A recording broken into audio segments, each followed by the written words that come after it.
कर सकते हैं। अगर छोटा डाई लगाए हैं तो आप इधर की तरफ लाइए और बड़ा डाई लगाए हुए हैं तो आप इधर के। तो ये हमारा प्रेशर बढ़ रहा है। ये अभी मैं दिखा दूं कि इस तरह से अगर घुमा रहे हैं तो ये हमारा प्रेशर पिनियन के नीचे तक ऑयल होना अनिवार्य है।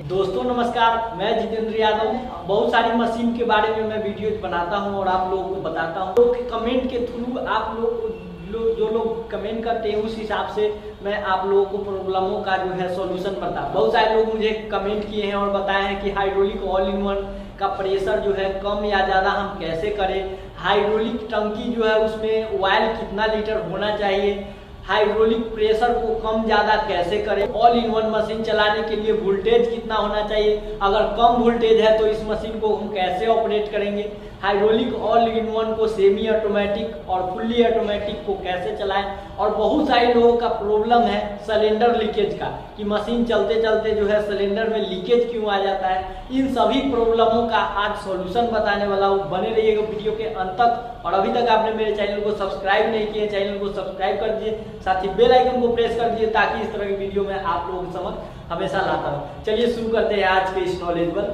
वीडियो। हर वक्त आप लोगों को बताते रहता हूँ कि किसी भी बिजनेस को अगर आप स्टार्ट कर रहे हैं तो आप उसके बारे में जानकारी लेकर के स्टार्ट कीजिए। आप जो कुछ अगर छोटा से छोटा या बड़ा से बड़ा बिजनेस है तो जानकारी लेना, उसके बारे में सीखना बहुत ही इम्पोर्टेंट होता है। बहुत सारे लोग नया बिजनेस स्टार्ट करते हैं और नया छोटी छोटी प्रॉब्लम के कारण वो अपना बिजनेस बंद कर देते हैं, छोड़ देते हैं। तो प्रॉब्लमों का सामना करना पड़ेगा। अगर आप बिजनेस में जो है अगर आप बिजनेस में सफलता चाहते हैं तो प्रॉब्लमों का सामना कर किसी प्रकार का अगर प्रोडक्ट का अगर आप जैसे कि पेपर प्लेट मशीन लगा रहे हैं तो मशीन में अगर प्रॉब्लम आ रही है तो उस प्रॉब्लम पहले सीखना होगा। हर चीज़ जो है ये नहीं होता है, लोग छोटा छोटा प्रॉब्लम आ जाता है उन्हें ऑपरेट नहीं करने आता है और लोग सोचते हैं कि मशीन खराब मिल गया। ऐसा होता नहीं है।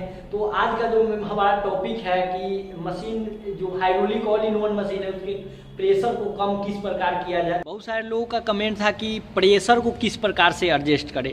तो मशीन में ज़्यादातर जो सिलेंडर लीकेज का प्रॉब्लम हो या मोटर जलने का प्रॉब्लम हो तो सबसे ज़्यादा जो प्रॉब्लम आता है मोटर जलने का या प्रेशर, वो प्रेशर पे ही निर्भर करता है। बहुत सारे लोग फुल्ली ऑटोमेटिक जैसा कि ऑल इन वन चलता है और ऑल इन वन मोटर तभी जलता है जब वो फुल्ली ऑटोमेटिक चलता है। तो फुल्ली ऑटोमेटिक में हद से ज़्यादा प्रेशर हो जाने के कारण ही जो है मोटर का जल जाता है। तो उसको प्रेशर को कैसे एडजस्ट करें, जैसे और बहुत कम प्रेशर अगर है तो पता ही नहीं करता है। तो इन सब प्रॉब्लमों का जो है सॉल्यूशन यहाँ से होता है। बहुत सारे लोगों को अगर मैं बताता हूँ तो वो प्रेशर को ये मान लेते हैं, तो ये और ये प्रेशर नहीं है। ये आप ध्यान से देखिए, प्रेशर जो होता है इसके जस्ट नीचे होता है। इस यहाँ से जो है प्रेशर को कम किया जाता है और ज़्यादा किया जाता है। आप यहाँ से देख सकते हैं, यहाँ जो है प्लस माइनस का जो है यहाँ डायरेक्शन दिया हुआ है कि अगर हम इसको इस तरह से मतलब कि बढ़ाते हैं तो ये हमारा प्रेशर बढ़ रहा है। ये अभी मैं दिखा दूं कि इस तरह से अगर घुमा रहे हैं तो ये हमारा प्रेशर बढ़ रहा है और ये माइनस है, और इसको हम इधर के तरफ अगर घुमाते हैं तो ये हमारा प्रेशर घट रहा है। तो प्रेशर जो है सब मशीन अगर दिया जाता है तो ये सब पूरा ये अभी इसमें थोड़ा भी प्रेशर नहीं है। तो बहुत सारे लोगों को अगर प्रेशर बढ़ाने के लिए बोला जाता है तो ये इस तरह से पूरा प्रेशर जो है इसको कस देते हैं। तो प्रेशर कस देने से क्या होता है कि हाइड्रोलिक सिलेंडर में और मशीन में बहुत प्रेशर पड़ जाता है। बहुत प्रेशर पड़ने के बाद क्या होता है कि मोटर भी जलने की संभावना होती है क्योंकि ओवरलोड हो जाता है और सिलेंडर भी लीकेज करने का जो है संभावना होता है। तो प्रेशर को आप एडजस्टमेंट जो है करके ही, जैसे कि मैं पूरा प्रेशर कम कर देता हूँ, ये पूरा प्रेशर कम कर दें।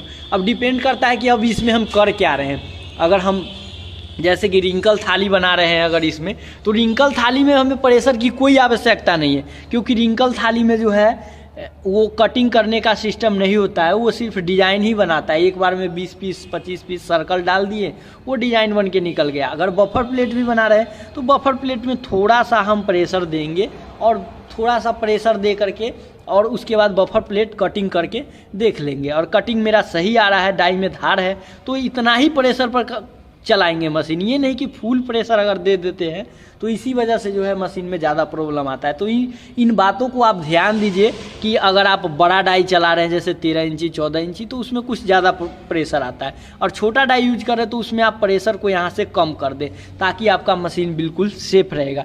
तो ये जो है प्रेशर एडजस्टमेंट आप देख करके ही चलाएँ।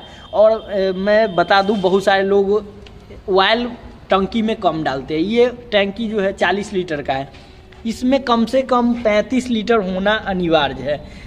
यानी कि इसमें जो आप देख पा रहे हैं ये प्लास्टिक का जो है ये पिनियन है, और ये एक पिनियन यहाँ लगा हुआ है, और इसी पे जो है मोटर यहाँ एडजस्ट होगा और ये मोटर कसाएगा। तो यहाँ जो है इस जगह पे जो ये है कम से कम ये पिनियन के नीचे तक ऑयल होना अनिवार्य है। यानी कि बात की जाए अगर वहाँ तक, तो अगर टंकी पूरे इतने बड़े टंकी में कम से कम यहाँ तक का जो है ऑयल होना अनिवार्य है। और इसमें ऑयल डालने के लिए और यहाँ से सारा सिस्टम दिया गया है इस तरह से। तो इन बातों को भी ध्यान रखिए कि कम ऑयल में आप मशीन को नहीं चलाइए। जैसे कि कम ऑयल है और ऑयल कम है तो ऑयल इसलिए डाला जाता है कि हाइड्रोलिक का जो एलिमेंट हो गर्म ना हो। होज पाइप के द्वारा ऑयल जो है सिलेंडर में जाती है और रिटर्न आती है। तो इस चीज़ के लिए अगर कम ऑयल है तो मोटर पे प्रभाव पड़ेगा, मोटर जल जाएगा। तो ऑयल भी कम, और मोटर यही चारों नट पे एडजस्टमेंट होगा। बहुत सारे लोग क्या करते हैं, मोटर को फुल टाइट कर देते हैं इस नट से। हाइड्रोलिक मशीन में आपको इस मोटर के नट को फुल टाइट कभी नहीं करना है। ये भी नहीं कि ढीला छोड़ देना है, ये नहीं, फुल टाइट कभी नहीं करना है। मतलब कि इसमें चारों नट जो है वो फुल टाइट नहीं होना चाहिए, नॉर्मल से चारों एक समान जो है टाइट होना चाहिए, ताकि ये जो पिनियन है वो पिनियन ख़राब ना हो और मोटर लोड अच्छी तरीके से ले। ये नहीं कि 2 नट हम ज़्यादा कस दिए और एक नट को ढीला छोड़ दिए। तो इन सब बातों को आप ध्यान देकर अगर चलाइएगा तो आप अच्छी तरीके से मशीन ऑपरेट कर पाइएगा। अब हम लास्ट में आपको बताने चाहेंगे कि मशीन को फुल्ली ऑटोमेटिक और सेमी ऑटोमेटिक कैसे किया जाता है। बहुत सारे लोगों का ये भी कमेंट था कि जैसे वो छोटा डोना चलाते हैं और बड़ा डोना चलाते हैं तो उसमें क्या है कि रोल कम ज़्यादा आने की संभावना होती है। तो जैसे ये सिंगल डाई की मशीन है, आप देख पा रहे हैं, सेम हाइड्रोलिक में भी ऐसा पत्ती लगा हुआ रहता है। अगर आप मशीन चलाते हैं तो देखे होंगे। तो क्या जैसे इसमें अभी 13 इंच का जो है रूला लगा हुआ है, रोल लगा हुआ है 13 इंच का, तो ये 13 इंच के डाई के अनुसार ही पेपर खींचेगा। लेकिन अगर हम छोटा डाई अगर लगा रहे हैं तो छोटा डाई के लिए पेपर कम खींचना चाहिए। तो पेपर कम खींचे, इसका एडजस्टमेंट कहाँ से करना है तो अभी आप देख पा रहे हैं। तो जैसे कि आप देख पा रहे हैं यहाँ चाल पत्ती लगी हुई है, जो है अभी ये 13 इंच पे फिक्स है। और इसका मतलब यही होता है कि अगर हम छोटा डाई चला रहे हैं तो छोटा डाई के लिए इसको ऊपर की तरफ लाना है। यानी कि जितना हम इसको इधर की तरफ लाएंगे उतना रोल कम आएगा, रोल जो है कम आएगा। अगर इसमें 13 इंच का जैसा कि अभी डाई लगा हुआ है, यानी बड़ा डाई लगा हुआ है, तो बड़ा डाई के लिए जितना इधर की तरफ करेंगे उतना रोल ज़्यादा आएगा। तो ये आप एडजस्टमेंट आप खुद कर सकते हैं। अगर छोटा डाई लगाए हैं तो आप इधर की तरफ लाइए, और बड़ा डाई लगाए हुए हैं तो आप इधर की तरफ लगाएं। तो ये एडजस्टमेंट जो है काफ़ी इम्पोर्टेंट होता है। और ये हाइड्रोलिक ऑल इन वन में भी यही प्रोसेस है, इसमें किसी तरह का दूसरा प्रोसेस नहीं है। दोस्तों ज़्यादातर जो हाइड्रोलिक लीकेज का प्रॉब्लम आता है वो इसी जगह से आता है, और ये इसलिए आता है क्योंकि इसका जो पिस्टन होता है, ये जो आप पिस्टन देख पा रहे हैं, पथरीला चीज़ या लोहा वाला चीज़ इस पे नहीं जाना चाहिए। इस पे जाने से अगर इसमें थोड़ा भी खरोच आ जाता है तो अंदर जो लगी हुई रहती है रबर, जो पैकेजिंग रबर होती है, उस रबर को जो है कटिंग कर देता है मशीन चलने के बाद। और कटिंग होने के बाद जब वो रबर कटिंग हो जाती है तो सिलेंडर जो है लीकेज होने लगता है। तो बहुत सारे लोग जो है ये मतलब इस पे ध्यान नहीं देते हैं, इस पे मतलब ग्रीसिंग जो सही तरीके से इस पे जो है किसी प्रकार का जो है अगर इसमें खरोच आ जाता है तो उसी वजह से सिलेंडर लीकेज होता है। तो सिलेंडर लीकेज जो है ज़्यादातर जो है यही ख़राब होने से, जैसे इस जगह पे जो है खुरदुरा सतह होने के कारण ज़्यादातर जो है सिलेंडर लीक होता है। तो कोई ये जानकारी कैसी लगी कमेंट सेक्शन में ज़रूर लिखिएगा। वीडियो अच्छी लगी हो वीडियो को लाइक कर दीजिएगा। साथ ही अगर आप किसी प्रकार का मशीन ऑपरेट कर रहे हैं, अगर उसमें कोई प्रॉब्लम आपको आ रहा है तो आप मुझे वीडियो स्क्रीन पे भी एक नंबर दिया हुआ है, साथ ही डिस्क्रिप्शन बॉक्स में भी व्हाट्सएप नंबर दिया हुआ है, उस व्हाट्सएप पे जाके आप मुझे व्हाट्सएप पे उस वीडियो को भेज सकते हैं। मैं उसका सॉल्यूशन बताऊंगा, अथवा आपको टेक्नीशियन चाहिए तो मैं आपको टेक्नीशियन भी प्रोवाइड कर पाऊंगा।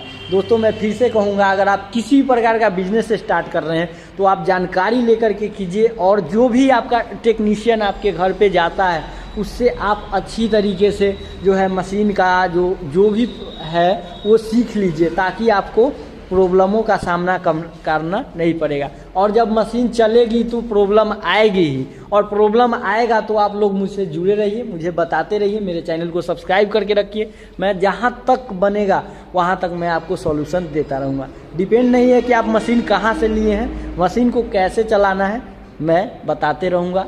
किसी भी प्रकार का प्रॉब्लम है तो आप मुझे व्हाट्सएप कर सकते हैं।